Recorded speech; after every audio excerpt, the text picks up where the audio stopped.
Ada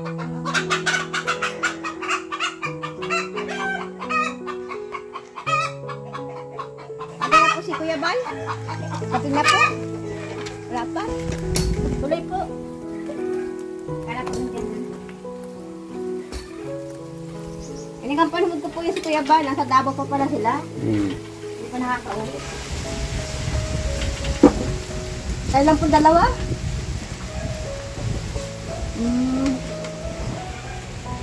Yung mga matanda. Kasi yung mga ano nila. Kumusta po? Ba't kayo na ano dito? So good. Diyos ko, pag naalis na kami dito, saan kami pupunta? Nagtawag sila. Nagsama sila. Nagkatay nga sila ng kambing. Laki ng kambing, taba. Nasa ano daw sila? Balaybaan ko ito? Banay. Nasa ano. Tapos meron silang, yung classmate niya daw, minigay niya ng ano, yung puhunan kasi wala nang laman yung tindahan. Pinapanood ko. Pinapanood ko. Lahat ng ano ni Kuya Bal, lahat pinupuntahan. Anak ko, nanonood. Yung pag ano nila, ribbon cutting. Kindred. Ano, Kindred? Oo. Napanood ko lagi yung si Kindred. Kindred TV. Masarap yung kape ni Kuya Bal.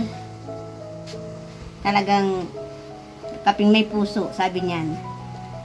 Kaya lang, pagkaupos nun, wala na. Kasi, yung pambili nga, yung baboy, hindi pa naman nabibinta. Isa pa, yung baboy ngayon, bumaba na ang timbang na ang baboy. Ano lang, 180 na lang. Baba na. Tapos, ang bili ko doon sa biik, napakamahal. Tapos, yung pagkain pa, napakamahal din. Paano ka ako ano yan? Makakabawi sa gastos kung ganyan. Paano ka babalik sa dati yung puhunan. Dapat hindi mapuho yun. Ang bala ko sana, pagbinta ko ng baboy na yan, yung 3 baboy, bibili naman ako ng 4 para hindi ba mawala yung puhunan. Kaso iniisip ko, ang mahal ng biik. Tapos yung pati yung malaki na, baba natin ba? Ang biik, hindi nagbababa. 5,000 pa din. Yun ang iniisip ko kung paano ka ko yan maibabalik sa dati. Kasi dati, ang alaga akong baboy, 4. Tapos, medyo mataas-taas yung benta ng baboy. Nagbili ako 5. Yun, magaganda. Tapos, nagmahal yung biik. Kaya, ang nabili ko ngayon, 3 na lang. Kasi, siyempre yung pagkain, ano mo na yun ay, yung biik saka yung pagkain. Kasi ang isang baboy, nakakaubusan ng 3 sako. Baboy binta. May 3 sila. Sarap yung kape ni Kuya Bal. Pinagdadalawa ko yung naghahati ko. 2 inom. Umaga na ako nainom nung kahapon hindi na. Simula nung ano, hindi pa nga nauwi. Sabi niya, papa-enroll lang siya. Tapos, nagpa-dietinasin siya. Nanong ko, bakit wala pa si yung anak ko. Sabi daw, mag-a-attend daw ng ano kay Julian. Tapos, sabi, inihintay ko nga, sabi ko, bakit daw hindi pa nauwi kasi yung pusa niya may sakit. Hindi ko makain, may matasan lagnat. Sabi ko, ano kayong gagawin ko dito, bakit ito mamatay? Magalit sa akin, sabi ito, masabi hindi ko sinasabi sa kanya, pinabayaan ko. Ay, mabuti kong tao yan, pwedeng painumin ng gamot. Eh, pusa yan. Hindi ko man alam kung anong papainom ko yan na gamot.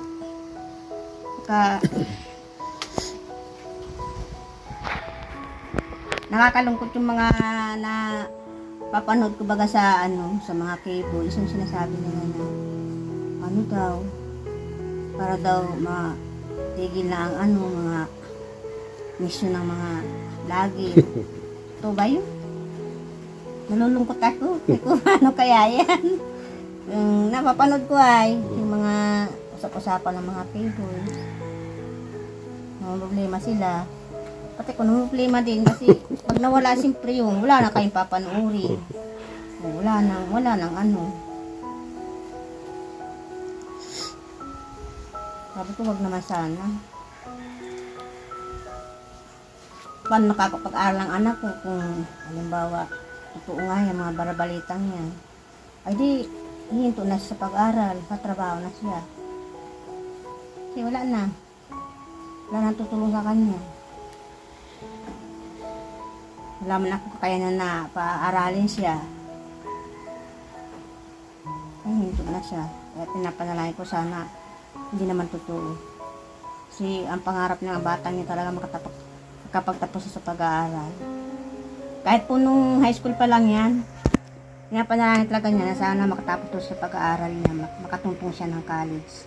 Sabi ko, kung pagpapalain tayo, eh, yun, natagpuan kami ng Kalingap, kaya nakapag-aral siya. Kaya malaking pasalamat po namin sa kay Kuya Rab, kay Kuya Bal, kung hindi po dahil sa kanila, wala, hindi niya maranasan makapag-aral ng college.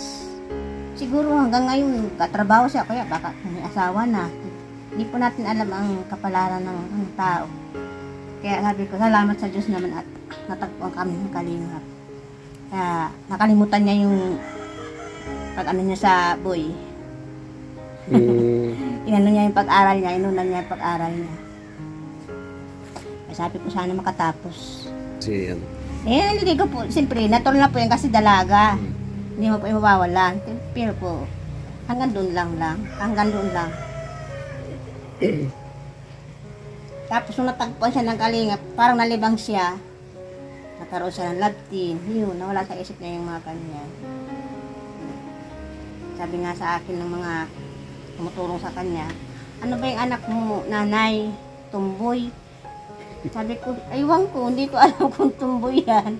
Kasi kung kung mag-ayos, parang tumboy daw. Tapos kung manamit daw, kung ano ang hilig, yun lang. Samantalang, marami na may pinapadala sa kanyang damit ang mga ano niya, sponsor niya. Ang gaganda. Aywan ko bakit ayaw suotin. Gusto yung bagang mga maiksing dami, tapos pantalon. Sabi ko, yun talaga sigurong kaugalian yan. Babae naman kako yan, hindi naman yan tumboy. Kasi, nung maliit pa man yan ay, nung ano pa lang yan, nagdadalaga ay marami dyan nagkakakras. Kaya lang, hindi natin masabi kasi yung erinsya nila, may lahi ka lang silang ano. Sila ay tumboy ganyan. May lahi po talaga siya. Carla. Ay! Sa kilos niya po, parang, ewan ko lang po, di ko masabi kung ang isip ng mga tumutulong ay tumboy, di ko po masabi. Kasi, hindi ko man nakikita yung, hindi, wala man siya lagi dito sa bahay. At kung nakita ang mga, pero sa kilos niya, parang tumboy. Kasi, yung mga, maski sa pananamit, mahilig siya sa mga yung mga damit na parang sa tumboy talaga. Pero hindi ko po alam kung tumboy yan. Mahaba baga buhok. Hindi natin masabi. Para hindi mag-asawa. Oh. Kung gusto mo na mag-asawa, magsabi ka lang. Para magkaroon ako ng apo. Yun, maganda. Yun nga po, simple nalulungkot na ba ako dahil ako lang magsulo dito. Para kako may kasama naman ako dito sa bahay. Kung may apo na ako, din kasama-sama ako. Sabi sa akin, ikaw ngayon mag-asawa, mama. Ako pa ang mag-asawa daw ako. Ayaw niya na mag-asawa. 21 na, 21 na ba ba? Mga 21 na siya ngayong, November. 21 na siya. Nagkaandang sila ni Carla, yung kasunod. Kasi, 3 taon pa lang yan, wala na yung ama, iniwanan na ang ama. Dahil, bali ako na nagbuhay dyan, ako na naging ama at ina niyan. Akala ko nga po ay di ko mapapag-aral kahit elementary man lang. Pero, sa panalangin, sa sipag, sa tiyaga, Yun, napag-aral ko kahit hanggang ano lang siya, elementary. Kahit ano, wala siyang baon, napasok siya. Basta sa umaga, pinapag-almusal ko siya. Kahit ang ulam niya ay kape lang, lalagay niya sa kanin. Basta pinapakain ko siya, hindi ako pumpayag na papasok siya, walang laman ang tiyan niya. Nakain yan, kahit walang baon, pasok yan. Ang elementary, 5 piso lang, hanggang nag-grade 6 sa 5 piso. Tapos pag ano naman po, pag high school, 20 pesos. Na ano pa sila, na sakay sa jeep. Pero nakapag ano siya, nag-graduate ng ano, grade 12. Yun lang ang baon niya, minsan wala. Wala talaga ang gagawin. Pero may kanin siya. Pero ang kanin niya, NFA. Yan ang binibili ko noon. Mura ano po. Naawa nga pa ako sa kanya dahil pagdadating niya galing sa high school, nasabi niya, Mama, pag nakain baga ako ng kanin natin, alas 12 pa lang, gutom na ako. Siyempre kaya ko kasi ang bigas natin, NFA.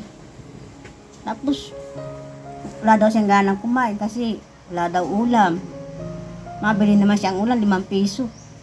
Wala man daw kakwinta-kwintang ulam kasi siyempre sa mga kainan baga, hindi masarap ang luto. Hindi katulad sa luto ng bahay natin, masarap kasi kunti lang. Naawa ko sa anak ko, hindi ko lang sa kanya pinaparamdam. Pero grabe, naawa ako, naiyak ako sa awa. Sabi, pabayaan mo na yan, Nini, basta't makatapos ka sa pag-aaral. Bayaan mo na yan, giginhawa din ang buhay natin pag nagtrabaho ka. Kaya hindi naman habang buhay ganito tayo. Tapos, kahit ano na lang, kahit ano lang pinagkakitaan ko, nahanap ako ng bus ng kanggus. Yung langka, pag hinog na. Inaaraket ko yung mga puno na yan. Tinitinda ko po yung sa sentro. Kahit 5 piso lang, 10. Ang bigat-bigat pa, nauubos naman. Nakakuha lang ako ng pambili namin bigas. Kung naka-100 na ako, bibili ako ng 1 kilo. Pabudgeting ko na yun. Mabili akong asukal, 1/4. Mabili ako ng kape, yung ados. Ados lang. Tapos bibigyan ko ng pamasahe yung anak kong 20. Wala na. Maisip na naman ako bukas, kinabukasan. Saan naman kayo kukuha ng pambiling panggastos naman kinabukasan? Ang bigas namin, 1 kilo lang. Tapos NFA pa nabibili ko. Magkano ang NFA? 28 ata, yung 1 kilo. Yun ang binibili ko. Tsatsagaan namin yun. Kaya ako nagkasakit ng grabe noon dahil sa nalilipasan ako ng gutom. Diba ka nakumpain ako? Nakumpain ako dahil ang mga sakit ko ay sa tiyan. Sa yung ulcer. Nag-akit na si ulcer ko. Tapos uric acid. Kaya ako nakumpay isang linggo dyan sa provincial. Buti nga po, may PhilHealth kami. Kung wala, ang laki ng bill namin noon nung lumabas ako. Nasa sobrang 30,000. Isang linggo. Nagrabe po ako sa oxygen, saka itong suwero. Nakaabos pa ako ng 7 suwero sa isang linggo. Grabe. Kaming umiiyak na sa ospital kasi magamaga ko na yan, mga braso kong yan, baling-baling sa gawa ng suwero. Hindi na kinakain ng katawan ko. Tapos yung anak ko umiiyak na sa ospital kasi hindi siya nakakapasok. Isang linggo na siyang absent. Sabi niya, uwi na tayo mama at hindi na ako nakakapasok, ma-exam kami. Sabi ko, maiintindihan ka naman ng teacher, alam naman niyang may sakit ako. Nag-uwi na kami. Tapos, napagaling-galing na ako ng isang linggo. Kahit na naman ako kasi wala kaming pira. Kasi hindi ko pa kaya. Naglakad na ako naghahanap na akong mapagkakitaan. Kung ano na lang. Mabuhay lang kayo mag-ina. May bahala na ako. Nakikigamasan. Paano na lang nga ang hinanap ko. Hindi lang kami malipasan ng gusto. Wala matulong sa amin noon. Wala akong malapitan. Kapitbahay, wala. Talagang may tiyahin ako dito, wala. Hindi nila kami tinutulungan. May kapatid man ako nasa Sorman, nahirapan magpunta doon dahil ang layo. Patawid pa ng dagat. Grabe talaga pagsubok na dumating sa buhay ko noon. Minsan nga, iniisip ko, sarili ko, parang gusto ko na sumuko, kundi nag-iisip ko naman, may anak pa ako na papalakihin. Sabi ko, kawawa naman to, wala na nga ang ama. Tapos iiwanan ko pa, kaya sabi ko, laban lang Nora. Huwag ka susuko. Kahit po, nilalait kami dyan noon sa sa baba, nilalait kami. Kami, lagi na lang kaming nilalait. Naik na lang ako. Kasi, ang tingin nila sa amin talaga, napakahirap. Naawa po sila sa amin, kaso ibang awa. Hindi man sila nakatulong. Hindi kami tinutulungan. Opo. Nagdadasal lang po ako. Minsan, nakaano po ako sa bintana, nakatayo, nakatingin sa dagat. Pero, hindi ko po alam, tumutulong na pala luha. Nanalangin. Kahit sa gabi po, pag ako matutulog na, inisip ko, sana makaya ko pupunta ay kukuha ng pagkain namin bukas. Sabi ko, sana po may dumating sa amin yung taong tutulong sa amin. Kaya, pasalamat po ako kay Ido. Nung pumunta siya, tanghalin tapat po, alas 12 ng tanghali. Kasama na po si Patrick. Hindi ko po yung kilala si Patrick. Sabi niya, tao po. Natakot pa nga ako dahil nakahiga ako doon sa namin, sa bapag. Tuloy po kayo, sino po kayo? Sabi, naghahanap po kami ng taong matutulungan namin. Sa Diyos, baka ito na. Baka ito na inano sa amin ni Lord, natutulong sa amin. Tanghalin tapat, may siya, nag-interview sa amin. Vlogger daw sila. Sabi ko, salamat po. Ito na talaga tutulong sa amin. Ito na ang lunas sa paghihirap na yung mag-ina. Tapos yung may binigay sa amin, 2,000 ata yun. Salamat sa Diyos. May pambaon na po ang anak ko, tapos may pambili po kami ng bigas. Nanghali na po nga, hindi pa kami kumakain. Hindi, aalipin ko sana si Ido, kaso wala man kami maya. Wala man kaming kain pa. Sabi ko, salamat sa Diyos ka ako. Dumating kayo. Ito po, yung po, si Patrick po, alaga po yun ni Kuya Pamboy na San Pablo po. Doon niya nakatiraan, doon niya nag-aaral. Kaya kami natukoy niya kasi may nagturo dyan na kami nga nangangailangan ng tulong. Ayun nga po, mula po noon parang gumaan-gaan na po ang buhay namin. Parang hindi na ako masyado nag-iisip. Kakatulog na ako ng maayos kasi kumakain na kami ng maayos, nakakain na kami ng masarap. Tapos nakita na namin si Kuya Rab na kilala na namin. Sabi ko, salamat po Panginoon dahil inano niyo po ang panalangin namin. Dininig niyo po. Kaya salamat po sa Panginoon. Kaya maswerte po ang mga yung mga natutulungan ng Kuya Bal sa kanil Kuya Rab. Swerte po talaga.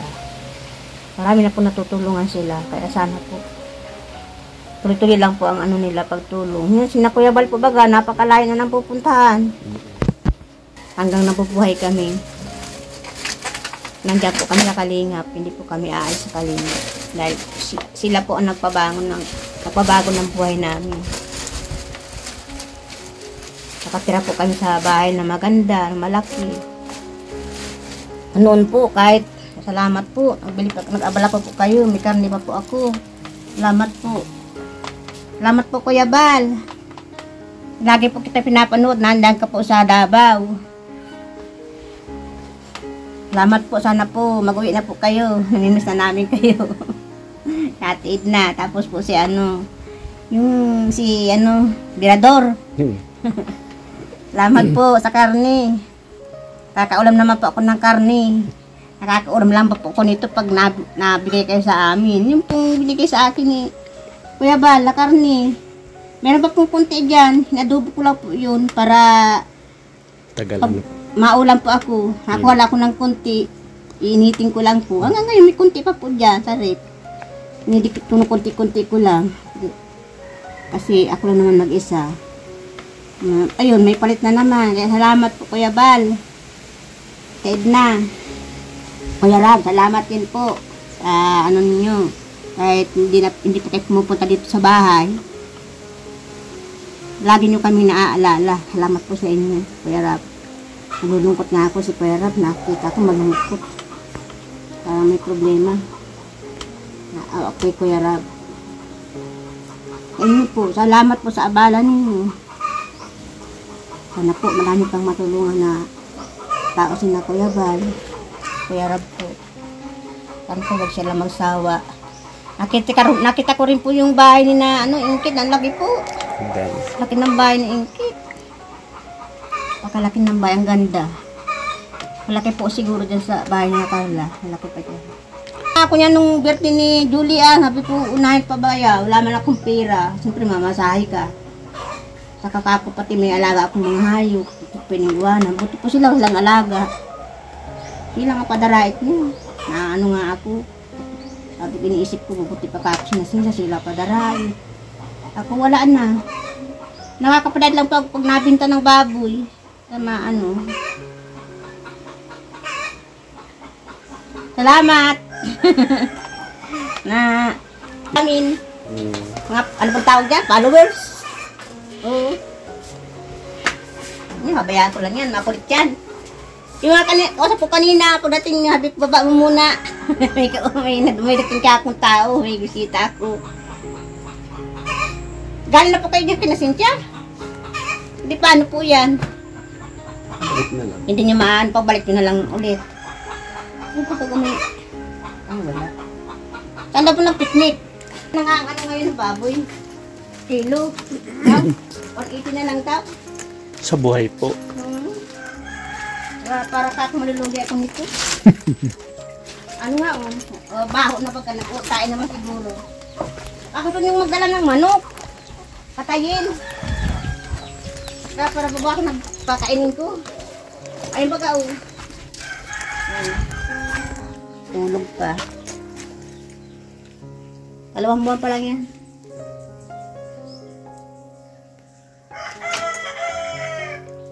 Pinaliguan ko rin kanina. Tayo na naman. Hindi ko nga pinakain tanghali kasi tayo ng tayo. Mamaya na sila kumain. Nanalig yung boss ko. Gutom na kayo. May na kayo kumain. Ano kasi estimate mo? Ilang kilo na kaya isa niya? Yung una kong baboy nun inalagaan ko, yun, puro yan good size. Yung una kong baboy. Nag 75, tapos yung isa nag 80 kilos. Yung pinakamalaki. Puro good size, pero yung sumunod na, wala na. Puro undersize na. Ewan ko itong mga to. Ito, ang haba nito. Ganda sana ito pa, hinahin, no? Kaya lang nga, tumagpili dahil, walang dadaanan. Nakamaliit yung kulungan ko. Buti pa lang kako, hindi ko na pinaglagyan ng ganito para lumalak laki-laki. Hindi ko na pinapadiran. Sige sa nagawa nito ay.